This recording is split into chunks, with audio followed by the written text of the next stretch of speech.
Hello guys, hello water sign, hello Pisces, Scorpio, and Cancer. Welcome dito sa aking channel, Kapalaran 888. Welcome guys.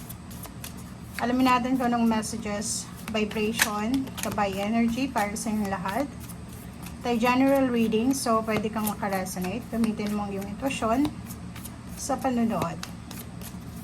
Okay, water sign, Pisces, Scorpio, and Cancer.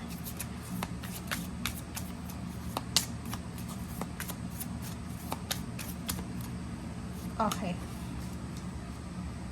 First card mo dito is, ang message na to is from Archangel Michael, na sinasabi sa'yo na yung inner guidance mo daw is real and trustworthy. So, sa araw na ito, if may mga pumapasok na intuition, or sa intuition mo, sa instinct mo, pwede mo siyang pagkatiwalaan na sundin. So, in short, parang sinasabi, lahat ng mga hangarin mo sa buhay, lahat ng gusto mo, lahat ng bagay, sitwasyon, tao, na parang tinatanong mo yung universe kung nasa tama ka bang ganito, ano ba yung sagot sa'yo. Ang sagot sa'yo is sinasabi is nasa sa iyong kalooban or nasa instinct mo, nasa emotion mo. So, magtiwala ka sa kung ano yung sinasabi sa'yo ng intuition mo.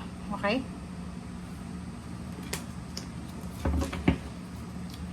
Okay, water sign, Pisces, Scorpio, Cancer. Tingnan natin.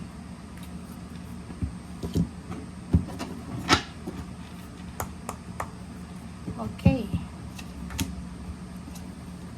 Okay. So, is your energy dito? Sa araw na ito, posibleng may good news tungkol sa pera. So, pwedeng isang earth signs or any zodiac signs ang pwedeng pumasok sa buhay mo today, or anything na good news regarding salapi, tangible, physical, material things, or salapi talaga, pera, money. So, may balita ngayon. So, pwedeng pagkagising mo sa umaga, sa tanghali, or sa hapon, or bago ka matulog, may magbabalita sa iyo tungkol sa pera. Or pwedeng yun, pwedeng ang iba sa inyo dyan is tungkol sa bonuses, advance payments, incentives, or kung ano man, lump sum of money, na pwedeng magdala sa iyo ng sobra-sobrang kaligayahan and peace and harmony. So, ibig sabihin, today is makakatanggap ka ng isang magandang information na pwedeng magbigay sa iyo ng kalma. Okay? Magiging kalmado ka sa kung ano man ito na news or balita na posibleng darating ngayon. Lalo na kung related siya sa salapi. Okay. May iba sa inyo dyan, water sign, Pisces, Scorpio, Cancer, na siguro yung mga relationship na gustong bumalik sa buhay mo, tao, sitwasyon, or pwedeng yung iba nagro-romanticize lang sila ng mga past nila sa buhay. Sa araw na ito, sinasabi na parang makakaramdam ka ng parang confusion, hindi ka masyadong, hindi mo alam kung halimbawa may nakikipagbalikan sa'yo na relationship, or pwedeng gustong i-offer sa'yo na trabaho, may hirapan ka today na magdesisyon kung papapasukin mo ba siya sa buhay mo, or ile-let go na lang. Parang nandun ka sa situation na ganun. Okay? Okay. So, yun. So, same din dito sa nauna. Sinasabi sa'yo na chat, email, ano pa ba? Balita, confirmation, galing sa isang tao, or galing sa isang bangko. Nakikita ko na pwedeng balance yung flow ng money today. Pwedeng may darating, like for example, may darating sa'yo, di ba? May papasok sa bank account mo, or may papasok sa'yo, and then kailangan mo din i-spend siya for expenses or kung ano man na obligations mo, duties or responsibilities. So, nakikita natin balance, give and take yung energy ng money sa buhay mo this day. Oh, wow. Okay. So, after tomorrow, or pwedeng near future siya, sinasabi sa'yo ng baraha dito na sa near future, maraming mga tao yung papasok sa buhay mo. So, ibig sabihin yan, may mga taong babalik sa'yo, may mga taong naandyan na sa paligid mo, and then willing silang maging part ng buhay mo. So parang in demand ka in the next few days or next few months nakikita mo dito na pambihira tong pangyayari. Like for example, yung mga dati mong kakilala, 'di ba? Magkikita ulit kayo, siguro Christmas reunion or Christmas party or kung pa man.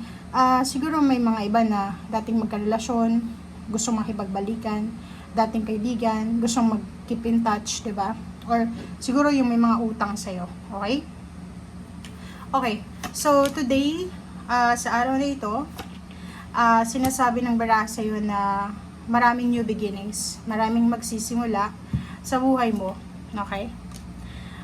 First, dito is mga contract signings, documents, papers, justice,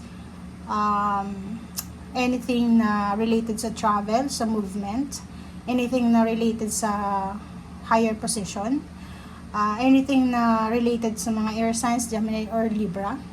And nakikita ko sir dito na balance, 'di ba? Kung makikita mo naman, sobrang balance yung energy mo sa araw na ito. Etong Nine of Cups, siguro for several months, maybe 2 months ago or 2 years ago, masyado kang nahirapan, lalo na sa past jobs mo, sa past relationship.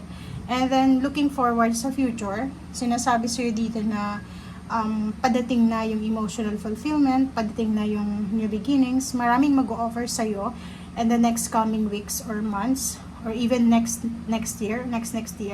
Ang daming new beginnings dito, like may lilipat ng ibang lugar, like bahay, yun relocation, address, business, workplace, interest, 'di ba, mindset or anything na pagbabago to. So, ihanda mo yung sarili mo dito sa the full na to. Medyo risky siya. Like for example, lilipat ka sa isang bahay na hindi mo kabisado, lilipat ka sa isang bansa na hindi mo rin kabisado, magkakaroon ka ng relationship, makikipagkaibigan ka sa taong hindi mo kilala, parang ganun. So, dito din, may celebration na posibleng darating sa'yo. It's a huge, malaki siyang celebration. It's a family celebration, like yun nga, Christmas party, reunion, class reunion, school reunion, generational reunion, tama ba yun? Anything na may okasyon, lahat yan ay possible na darating sa'yo.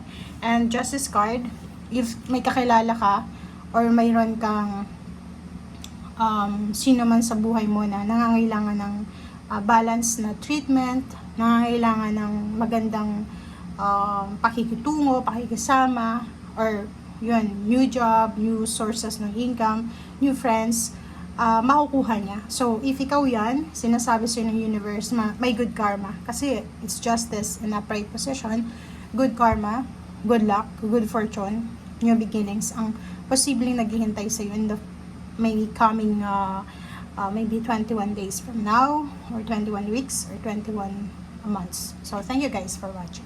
Bye!